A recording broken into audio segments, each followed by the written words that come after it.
بگم چه مردمی دارم.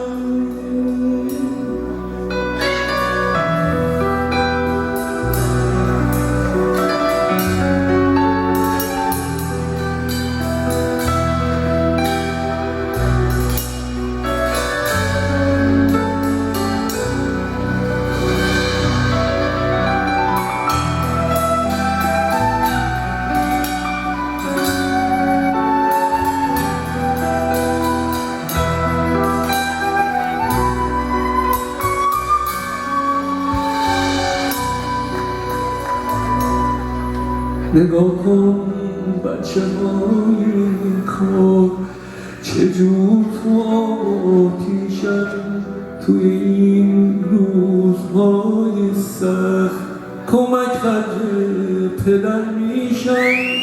من و تو مردمی هستیم که گرچ از رنج میسازیم به این تاریخ خورشیدی به این فرهنگ می‌نازیم.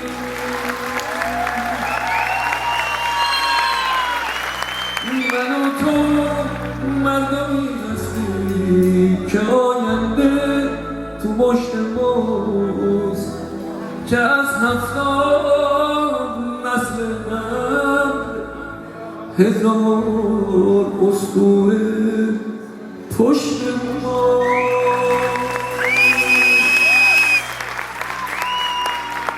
شمالم تا جنوبش چه خاک و گندمی دارم.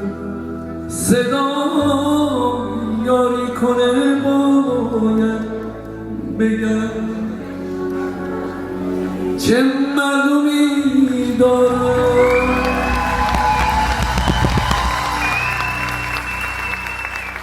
مرسی واقعا چه ممنون.